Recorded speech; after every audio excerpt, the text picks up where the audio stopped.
My mom makes the best split pea soup, and there's a little secret that she does that makes the flavor just over the top. I'm gonna show you how to make split pea soup, and I am seriously craving some homemade comfort, so let's get started. We'll start with some quick prep. Finely chop 1 medium onion, and I'm using a yellow onion. Also, finely chop 2 celery sticks. If you're not a big fan of celery, hear me out. The celery and the onion pretty much disappear into the soup because of the long cooking time, but it does add a lot of flavor. Onions and celery are considered aromatics, so they also add beautiful aroma to your soups. You also want to dice up 2 cups of ham. I'm using my favorite ham here from the deli, but you can also use a ham hock if you have one left over from your holiday dinner. Ham also infuses the soup with lots of great flavor, and I love having that little meaty bite on my spoon. Here's my mom's secret for the best split pea soup, and it is yellow split peas. Yellow split peas taste sweeter, they just have a different flavor profile, and it'll make the soup look much prettier and more appealing. But you can use green if that's what you prefer. Make sure you thoroughly wash your split peas and pick out any debris.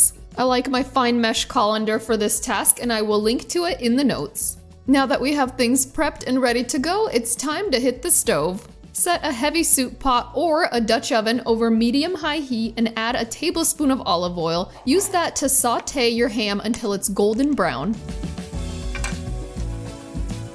If you're using a ham hock, you can also sear it at this step to infuse more flavor into the soup. Once that ham is golden, transfer it to a plate and set it aside. Add a bit more oil to the pot, and it's time to saute our celery and onion. As those veggies saute, scrape the bottom of the pot, and the steam from the veggies will help deglaze the surface. Once those are softened and golden, add your chicken broth and water. I highly recommend using homemade chicken stock. It will make every soup taste so much better, and we do have a great recipe for it. I will link to it in the notes. Add your rinsed chickpeas along with your cooked ham or ham hock if that's what you're using, and bring everything to a boil. Once that's boiling, you'll see the ham and the peas release a foam. Skim off the foam and discard it. It'll make your broth much cleaner.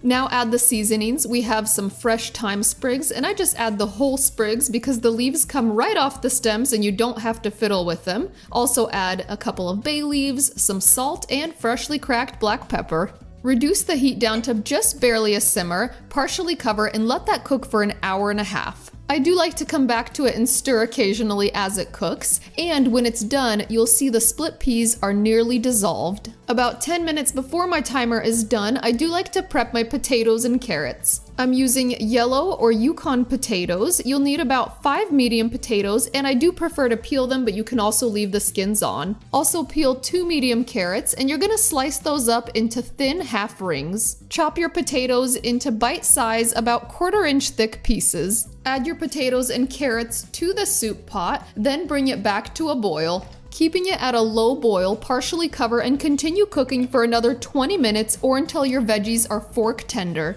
If you were using a ham hock, this is the point where you would take it out and remove any of the meat from the bone to put back into the soup pot. I also like to take out the little sprigs of thyme and remove the bay leaves. To finish off the soup, season with salt and pepper to taste. The amount will depend on how salty your ham was and how salty your chicken stock was. Here's another trick that my mom uses to flavor her soups. When the soup is just about done, press in some fresh garlic right into the pot and add your fresh herbs. We're using dill here, but you can also use parsley if that's what you have on hand. Stir to combine and take it off the heat right away. Ooh, here it is. My kitchen smells so good, just so homey. Oh, just the smell of comfort food. I love it. And every time I make this and eat it, it reminds me of my childhood, and I just cannot wait any longer. I think I've been patient enough. We're gonna go right into this taste test. You can add a little bit more fresh dill, garnish to the top if you want. And what I love about this soup is it's like the perfect consistency. It's not too thick. It does thicken up more the next day. I don't know what the science is behind the split peas and what happens overnight, but it does get creamier and a little bit thicker, so you don't want it to be too thick on the first day. I honestly think I love it even more on day 2. It's so good. Keeps really well. Okay, here we go. Oh, look at that. It's just so loaded and hearty. So satisfying. Okay, we're just gonna scoop this right into our serving bowl here. We've got our bread ready. I am so ready for this. And then you can see the little bits of ham in there. Oh, yum. They are so tender and so tasty. I love that I can make this soup any time of year. I don't have to wait until I have a ham hock after a holiday, because this is like the ultimate winter soup. It's so lovely. Look at that. Okay, here we go. I'm gonna dive right into this. Yeah, look at this. There's just so much going on here, so much goodness. This is totally calling my name.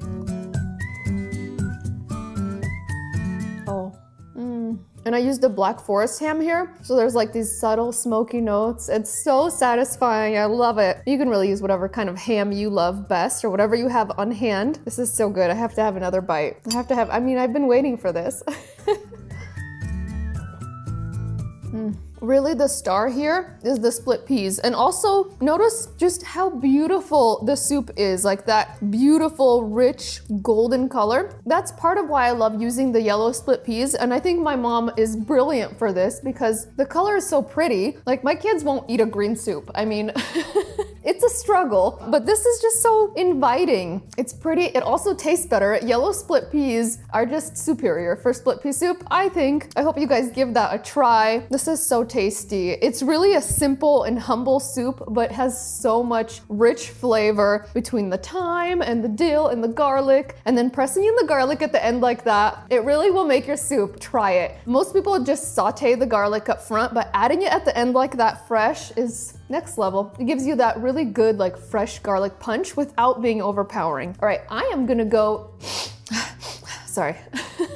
All right, I'm gonna go enjoy the rest of this. Oh, also, if you love comforting soup recipes, we have a whole soup chapter in our new cookbook. I will leave a link to the book in the recipe notes. There's recipes in here that are not found anywhere on our site or YouTube channel, so you definitely want to get this in your hands if you haven't already. And let me know where you spotted Sharky in the video. Definitely still playing our game, and it seems like everybody loves it, so we're gonna keep going with that this year. Let me know also if you have any recipe requests. I would love to hear from you, and we'll see you in the next episode of Natasha's Kitchen. I'm gonna go chomp this down. Oh! My bread roll.